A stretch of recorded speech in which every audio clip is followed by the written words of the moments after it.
अस्सलाम वालेकुम। Live with Siraj के साथ मैं हूँ शिराज अहमद शराजी। आज का व्लॉग इंतहाई अहम है। आज की व्लॉग में हम बात करेंगे पाकिस्तान तहरीक इंसाफ अपने मौक़िफ़ पर डट चुकी है। इंतखाबात में धांधली का मामला, पाकिस्तान तहरीक इंसाफ ने वाइट पेपर्स जारी कर दिए और कहा गया है कि 180 सीटें पाकिस्तान तहरीक इंसाफ के पास थी, जिन्हें चीफ इलेक्शन कमिश्नर की मिली भगत से पाकिस्तान पीपल्स पार्टी है, पाकिस्तान मुस्लिम लीग नून है, दीगर जमातें हैं, उनको दे दी गई है।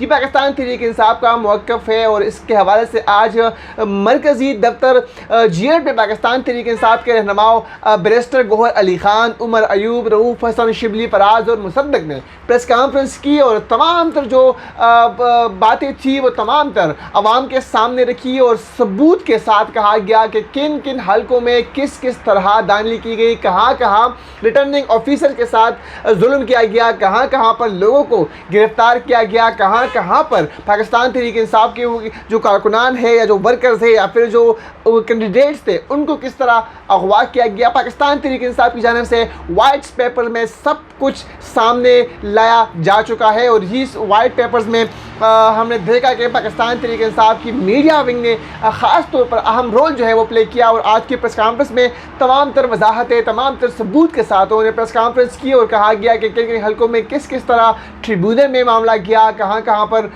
क्या क्या मुश्किलात दरपेश आई, किस तरह फार्म 47 के ज़रिए पाकिस्तान तहरीक इंसाफ से सीटें ले ली गई और किस तरह फार्म जो 45 है उनको पीछे करके फार्म 47 के थ्रू एमएनएस जो है वो बनाए गए। ये आज तमाम तो सूरत हाल की वजाहत जो है वो कर दी है पाकिस्तान तहरीक इंसाफ ने। और इस हवाले से हमने पाकिस्तान तहरीक इंसाफ वुमेंस विंग की जो सदर है कंवल शोजब, उनसे हमने बात की कि आज की प्रेस कॉन्फ्रेंस का बुनियादी मकसद क्या था और किस लिहाज से या किन वजूहात की बिना पर वो इस सब कुछ कह रही है या कह रहे हैं पाकिस्तान तहरीक इंसाफ वाले। ज़रा पहले वो सुनते हैं।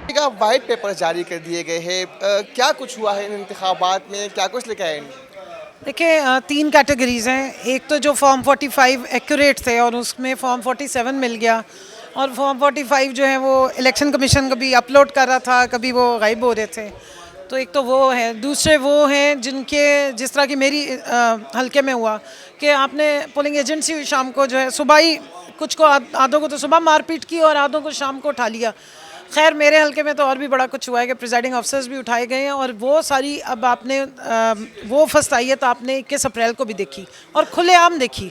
आपने पंजाब में खुलेआम इस तरह की धांधली होती देखी है। तो एक उनके जो गए हैं सबूत, और ये सारे वो केसेस हैं जो ट्रिब्यूनल में चले गए हैं ज़्यादा, क्योंकि ट्रिब्यूनल की भी मैं यहाँ लाजमी बताऊँगी इतनी मुश्किल वो पटिशन बना दी गई है और इलेक्शन कमीशन के ऑर्डर्स पे उसकी फ़ीस को बढ़ा दिया गया है जो कि नॉन कॉन्स्टिट्यूशनल है। यानी अगर आपने आपके हलके में, मेरे जैसे हलके में 12 लोगों ने लिस्ट के मुताबिक इलेक्शन लड़ा, एक उनके समेत 3 और लोगों को आपने एक एक कॉपी भेजनी है और साथ उसकी पर हेड फ़ीस 15,000 रुपये है। यानी कि आप मतलब एक सिर्फ इलेक्शन पटिशन फ़ाइल करने का ही ख़र्चा इतना बढ़ा रहे हैं कि ताकि कोई बंदा इलेक्शन कमीशन में या ट्रिब्यूनल्स में ये पटिशन फ़ाइल ना कर सके। अब हमारे बहुत सारे कैंडिडेट्स थे जिनके हलके में 25-25 लोगों ने इलेक्शन लड़ा है, तो अब आप अंदाज़ा लगा लें कि 25 ज़रा 15 कर लें तो कहाँ जाके बात पहुँचती है। तो खैर ये वाइट पेपर टोटल डिस्क्रिपेंसीज़ हैं जो स्टार्ट होती हैं जिस दिन से हमने नॉमिनेशन पेपर फ़ाइल करने से लेके आज तक की जो जर्नी रही है। नॉमिनेशन पेपर्स फ़ाइल करने में इस मुल्क में बदतरीन फस्तायत देखी गई। हमारे प्रपोजल सेकेंडर्स उठाए गए, हमारे कैंडिडेट्स उठा लिए गए। इलेक्शन से एक दिन पहले हमारी लोधरा की कैंडिडेट को उठा लिया गया है। जो हमारे जैसे कैंडिडेट है जिन्होंने किसी ना किसी तरह सर्वाइव किया, उनकी स्क्रूटनी नहीं होने दी गई। मेरे 8 वकला थे प्रपोजल सेकेंडर्स, 8 के 8 वकला उठा लिए गए। फिर उसके बाद अदालतों में जा के हमने अपने पेपर एक्सेप्ट कराए। इलेक्शन वाले दिन तक हमें निकलने नहीं दिया जा रहा था। फिर हमारे जो हैं वो क्या कहते हैं इलेक्शन के जो एजेंट्स थे उनको उठाया जा रहा है, पोलिंग एजेंट्स को उठाया जा रहा है। यानी कि इस मुल्क में जो मैं कहती हूँ सुन्नत हज़रत ईसा बहुत चल रही है, उठा लो बस, गायब कर दो। तो वो वाला काम यहाँ पर शुरू हुआ है और वो ही इस वाइट पेपर में बताया गया। कंवल शोजब ने बात की अपने हल्के के हवाले से, कंवल शोजब ने बात की ख़वातीन के हवाले से, उन्होंने बात की किस तरह इंतखाबात में धांधली की गई, किस तरह उनके वर्कर्स को उठाया गया। फिर उन्होंने वाइट पेपर्स के हवाले से बात की कि इसका बुनियादी वजूहात क्या है। और हमने देखा कि पाकिस्तान तहरीक इंसाफ का जो उसूली मौक़िफ़ रहा है इंतखाबात को लेकर वो आज भी कायम है। आज भी वो ये कह रहे थे कि फार्म 47 के थ्रू ये एमएनएस बनाए गए हैं। आज भी वो chief election commissioner Sikandar Sultan Raja से इस्तीफे का मुतालबा कर रहे थे और आज भी वही इल्ज़ामात लगा रहे थे कि जो कुछ किया गया उनके साथ, उनमें सिकंदर सुल्तान राजा जो कि चीफ इलेक्शन कमिश्नर की कुर्सी पर विराजमान है, उनका अहम रोल था, उनका बड़ा हाथ था। और आज भी उन्होंने इस्तीफे का मुतालबा कर दिया है सिकंदर सुल्तान राजा से। और अब देखते हैं कि इन वाइट पेपर्स पर क्या अमल दरामद होता है या फिर नहीं, क्योंकि हमने माजी में देखा था पाकिस्तान तहरीक इंसाफ ने तमाम जो फॉर्म 45 है तमाम हल्कों के वो लेके वो आए थे मेरठ होटल इस्लामाबाद और वहाँ पर प्रेस कॉन्फ्रेंस की गई थी। Media, international media, print media, electronic media के जो हम नुमाइंदे हैं उनको मदूद किया गया था, लेकिन उस पर भी कोई अमल दरामद नहीं किया गया। लेकिन आज के वाइट पेपर्स के हवाले से ख़ुसूसी तौर पर देखना होगा कि इस पर क्या इलेक्शन कमीशन की जानिब से, इस पर क्या मोतबर इदारों की जानिब से एक्शन लिया जाता है या फिर नहीं। इसके अलावा हम आज की व्लॉग में बात करेंगे पाकिस्तान तहरीक इंसाफ ज़ेर अताब रही। 9 मई के बाद वर्कर्स को गिरफ्तार किया गया। 9 मई के बाद सीनियर लीडरशिप ने पार्टी से राहें अलग कर ली। प्रेस क्लब में प्रेस कॉन्फ्रेंस पे प्रेस कॉन्फ्रेंसेस हम कवर करते आए, हमने वहाँ पर सवालात भी किए। पाकिस्तान तहरीक इंसाफ के सीनियर कायदीन असद उमर, सैफुल्लाह नियाजी, मलिक बुखारी, दीगर जो सीनियर कायदीन थे वो प्रेस क्लब इस्लामाबाद आए, वहाँ पर प्रेस कॉन्फ्रेंस की गई। प्रेस कॉन्फ्रेंस में बग़ैर वजूहात के पार्टी को खैरबाद कहा गया। अब फवाद चौधरी चूँकि सारी बात है उस वक्त के पाकिस्तान तहरीक इंसाफ के सीनियर रहनुमा थे, बड़े मोतबर माने जाते थे, उनका बड़ा चलता था पार्टी के अंदर और बात भी उनकी चलती थी। और हमने देखा कि उन पर काफ़ी मसालिम भी डाए गए। वो हाई कोर्ट के अंदर उनके साथ क्या कुछ किया गया, फिर मुख्तलिफ केसेस उन पर बने, फिर फ्रॉड के केसेस उन पर बने। उसकी वाइफ हिबा चौधरी अदालतों की चक्कर काटती रही, उनके 2 नन्ही मुन्नी गुड़िया अदालतों की चक्कर काटती रही। अब वो कहते हैं कि पाकिस्तान तहरीक इंसाफ से उन्होंने रास्ते अलग नहीं किए, वो अभी भी पाकिस्तान तहरीक इंसाफ का हिस्सा है। लेकिन रऊफ हसन एक टीवी शो में बैठकर ये कहते हैं कि फवाद चौधरी की अहलिया हिबा चौधरी IPP यानी इस्तेहकाम पाकिस्तान पार्टी के प्लेटफॉर्म से इंतखाबात लड़ चुकी है। वो ये कहते हैं कि जो ने पार्टी को खैरबाद कहा है वो पार्टी में दोबारा नहीं आएंगे। उनकी इत्तला के लिए मैंने ट्वीट भी किया था और फिर अर्ज़ है कि हिबा चौधरी ने IPP के प्लेटफॉर्म से इंतखाबात नहीं लड़े, वो अपने मालूमात दुरुस्त कर रहे हैं। दूसरी बात यह है कि पाकिस्तान तहरीक इंसाफ को छोड़ने वाले अगर पार्टी के अंदर नहीं आ सकते तो आज भी मैंने प्रेस कॉन्फ्रेंस में ये क्वेश्चन उठाया। पहले मैं आपको ज़रा सबूत दिखाऊँ, उसके बाद मैं उस पर बात करूँगा। ये आप देख सकते हैं जी, ARY न्यूज़ की ये हेडलाइन है, ओन अब्बास बप्पी ने तहरीक इंसाफ छोड़ने का ऐलान कर दिया। हमारे प्यारे भी अब्दुल कादर जो है वो बीपर दे रहे हैं। और ये खबर है जी सितंबर 1, 2023 की, यानी 1 सितंबर 2023 को ओन अब्बास बप्पी पाकिस्तान तहरीक इंसाफ को खैरबाद कह चुके थे।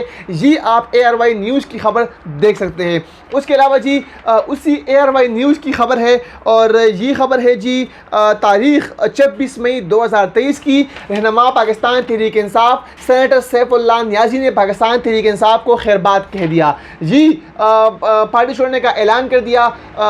इब्राहिम हक प्रेस कॉन्फ्रेंस के दौरान अवलीदा हो गए। ये टिकट जो है इसे चल रहे ARY न्यूज़ पर, जो कि पाकिस्तान तहरीक इंसाफ को बहुत ज़्यादा कवरेज दिया करती थी।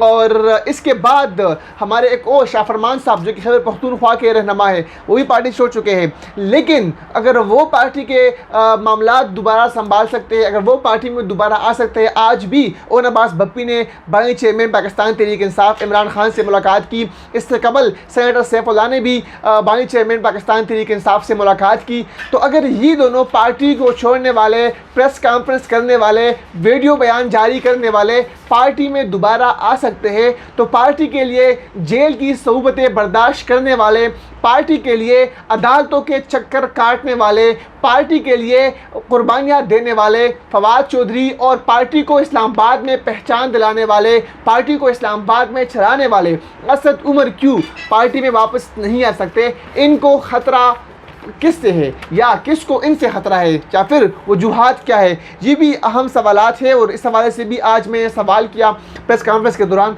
ज़रा वो सुनते हैं, उसके बाद बात करते हैं।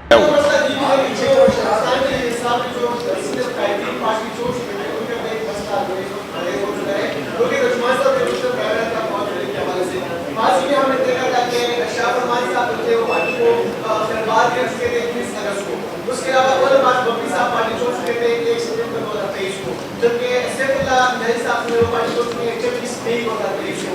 वो इस वक्त पार्टी में दोबारा आ चुके हैं, उनकी खास से मुलाकात हुई है। ये पैमाना फवाद चौधरी और असद उमर की मामूली है। ये अलग अलग बयान। बड़ा अच्छा सवाल। सबसे पहले ओन अब्बास बप्पी साहब इन्फोर्स्ड डिसअपियर्ड पर्सन थे। उनकी कनपट्टी पे एक किस्म का बंदूक रख के उन पर तशद्दुद किया गया, उनसे स्टेटमेंट ली गई और उस वक्त भी हमने कहा था कि ओन अब्बास बप्पी साहब पाकिस्तान तहरीक इंसाफ का हिस्सा थे, हैं और रहेंगे और उनका केस जो है वज़ीर आज़म इमरान खान साहब ने ख़ुद उनको बुलवा के उनका मतलब हमें हुक्म दिया था। बाकी जितने लोग जिनका आपने बात की है वो सब के सब सिर्फ और सिर्फ अथॉरिटी है वज़ीर आज़म इमरान खान साहब की और हम में से किसी के पास नहीं है। तो ये हमने सवाल किया था आज पाकिस्तान तहरीक इंसाफ के सीनियर कायदीन से और उन्होंने कहा, उन्होंने ओन अब्बास बप्पी के हवाले से कहा कि उस पर फ़ौज ने पता नहीं क्या कुछ किया था और दीगर जो मामला थे वो भी उन्होंने बताए। लेकिन सैफुल्लाह न्याज़ी के हवाले से और शाह फरमान के हवाले से पाकिस्तान तहरीक इंसाफ के सीनियर कायदीन जो है वो कोई खातिर ख्वाह जवाब ना दे सके। इसी पर कमर शोज़ब से मैंने सवाल किया, उनका क्या कहना था पहले वो सुन लीजिए। अच्छा मैडम, कुछ जो पाकिस्तान तहरीक इंसाफ छोड़ने वाले सीनियर रहनुमा थे वो दोबारा पार्टी में आने की कोशिश कर रहे हैं। फवाद चौधरी, असद उमर साहब भी उनमें सर फहरिस्त थे। क्या आप समझती है कि इन लोगों को पार्टी में दोबारा आना चाहिए? देखिए, मैं तो सिर्फ इतना समझती हूँ कि जब डाली गई जो फसलें ख़ज़ा में शजर से टूट और मुमकिन नहीं है कि वो हरी हो फसलें बहार में, तो मुश्किल वक्त में कमर में छुरा घोंपा इमरान खान के और आप चले गए। मैडम कुछ नाम तो ऐसे भी है ना, जिस तरह सैफुल्लाह न्याज़ी साहब है, बप्पी साहब है, उसके अलावा शाह फरमान साहब है, तो वो तो ऑलरेडी पार्टी में है, उनकी तो मुलाकातें भी खान साहब से हो रही है, तो ये पैमाना अलग अलग क्यों है? देखिए, शाह फरमान साहब ने कभी भी पार्टी नहीं छोड़ी है। वो उनके ख़िलाफ़ जो है वो मिस रिपोर्टिंग हुई या मिस जजमेंट की गई, उन्होंने कभी पार्टी नहीं छोड़ी। वो हाइडिंग में भी रहे हैं और हमारी कोर कमेटी के मेंबर हैं और थ्रू आउट इन 10 महीनों में उन्होंने कोर कमेटी की बहुत सारी मीटिंग्स अटेंड की। इक्का दुक्का ही होगी जो सिग्नल्स के प्रॉब्लम की वजह से जो है वो नहीं अटेंड कर सके। लेकिन बाकी जिस तरह उमर अयूब साहब ने भी कहा कि डिस्क्रिशन तो खान साहब किया और कोर कमेटी ने अभी जो लास्ट हमारी मीटिंग हुई थी उसमें ये अप्रूवल किया है, जो खान साहब से भी अप्रूवल लिया गया है कि जब तक उनकी रिहाई नहीं होती वो वापस नहीं आते। इस तरह के जो केसेस हैं, जो लोग पार्टी छोड़ के गए थे, जिन भी हालात की वजह से छोड़ के गए थे, उनको वापस ना लिया जाए। जब वो वापस बाहर आ जाएं उसके बाद ये फ़ैसले किए जाएं, ताकि कारकुनान की तरफ से जो रिएक्शन आ रहा है या जो उन लोगों की तरफ से रिएक्शन आ रहा है जिन्होंने सारी मुसीबतें परेशानियाँ झेली और उसके बावजूद भी वो साबित कदम खड़े रहे, तो उनमें एक रिजेंटमेंट है कि फिर कुर्बानी कौन देगा अगर इसी तरह ही हुआ कि कुछ देर के लिए ब्रेक ले लें और फिर वापस आ जाएं। तो इसलिए ये टाइम के लिए रोक दिया गया है। ये फैसला हुआ है कि खान साहब जब तक बाहर नहीं आएंगे इस तरह के केसेस में मजीद बात नहीं होगी। जी, कंवल ने भी कहा कि जिन्होंने पार्टी छोड़ी है मुश्किल वक्त में वो पार्टी के अंदर दोबारा नहीं आ सकते और ना उनकी पार्टी के अंदर दोबारा जगह बनती है।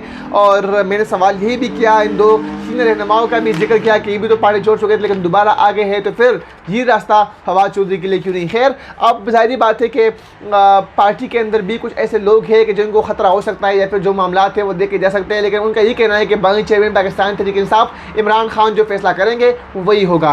खैर, इमरान खान के करीबी साथी थे फवाद चौधरी और हम यही देखते हैं कि वो दोबारा आएंगे और पार्टी के अंदर माजी की तरह दोबारा एक्टिव होंगे और अपनी जो खिदमात है वो सर अंजाम देंगे। इसके अलावा आज की व्लॉग में हम बात करेंगे अड्डों के मामले पर। हमने खबर ब्रेक की थी और आपको बताई भी थी, उमर अयूब ने जो कि अपोजिशन लीडर है कौमी असम्बली, उन्होंने एक इंकशाफ किया था कि पाकिस्तान की जानिब से अड्डे दिए जा रहे हैं और उन्होंने सवाल किया था वज़ीर दिफा से कि वो आए और उसकी तस्दीक करे। आज हमने देखा कि फ़ौरन ऑफिस में तर्जुमान दफ्तर ख़ारजा प्रेस कॉन्फ्रेंस कर रही थी। हमारे एक साथी ने उनसे सवाल किया अड्डों के हवाले से, तो उन्होंने उसकी तरदीद कर दी कि अभी तक कोई भी अड्डे नहीं दिए गए, ना अड्डे दिए जा रहे हैं। उन्हें ख़ास तौर पर उमर अयूब का जो बयान है साहब ने वो कोट किया, उनसे क्वेश्चन किया तो उन्होंने तरदीद कर दी फ़ौरन ऑफिस ने। लेकिन जब फ़ौरन ऑफिस की तरदीद के हवाले से हमने उमर अयूब से दोबारा बात की तो उन्होंने क्या कहा, पहले वो देखिए। क्वेश्चन करने वाले हैं sir, thank you so much for giving us time. आपने एक रिपोर्ट से बात करते हुए कहा कि पाकिस्तान में जो केसेस हैं वो दी जा रही हैं गैर मुल्की जो है उनको। आज हमने यही सवाल मिनिस्टर ऑफ फॉरेन अफेयर्स में स्पोक्स पर्सन से पूछा तो उन्होंने कहा कि बिल्कुल बेसलेस स्पेकुलेशंस हैं। हमने किसी भी मुल्क को जो है वो किसी किस्म की कोई बेसिस जो है वो नहीं, हम जैसे कि हम उर्दू में अगर एक्सप्लेन करते हैं हम किसी को अटेंड नहीं करते, उनकी का ईरान है कोई भी दूसरा मुल्क, इस पर आप क्या चाहिए? या उनका ये मौक़िफ़ है, उनको तरजीह देना चाहिए था और कौमी असम्बली में हम लोग मिनिस्ट्री ऑफ फॉरेन अफेयर्स जो हमारी स्टैंडिंग कमेटी होगी फॉरेन अफेयर्स की, वहाँ पे उनको तलब करेंगे और वहाँ पे उनसे पूछताछ करेंगे, और वो सिर्फ प्रेस कॉन्फ्रेंस में नहीं, तहरीरी तौर पर लेके हमें दें कि वो रिकॉर्ड का हिस्सा बना। तो आपको जो ये खबर है आपके पास की बेसिस दी गई है, वो आपका मतलब जो सोर्स है वो ऑथेंटिक है आपके पास? ऑथेंटिक वो आके डॉक्यूमेंट करके हमें बताएं, सिर्फ प्रेस के हवाले से नहीं, क्योंकि कल वो मुनकर हो सकते हैं कि जी हमारा तो कुछ और मतलब था, इस तरह के होता रहा है। हम लोग उनसे डॉक्यूमेंट कराएंगे, ऑन रिकॉर्ड लेंगे, ऑन ओथ। देखिए उमर अयूब साहब अपनी बात पर अभी भी डटे हुए हैं, अपने मौक़िफ़ पर डटे हुए हैं। वो कह रहे हैं कि अड्डे दिए जा रहे हैं, वो कह रहे हैं कि रिटर्न में हमें दिया जाए। तो अब देखते हैं कि ये अड्डों का मामला कहाँ तक पहुँचता है, किन को अड्डे दिए जा रहे हैं, किन को अड्डे नहीं दिए जा रहे हैं। लेकिन जिस तरह उमर अयूब ने वीडियो बयान में कहा था, हमसे बात करके उन्होंने कहा था, वो आज भी उन्हीं बातों पर कायम दायम है। अब देखते हैं कि क्या होता है, क्या वज़ीर दिफा आके असम्बली के फ्लोर पर बताएंगे, या फिर जो पाकिस्तान तहरीक इंसाफ का मुतालबा है उन मुतालबात को माना भी जाता है या फिर नहीं। इजाज़त दीजिए, अल्लाह हाफिज़।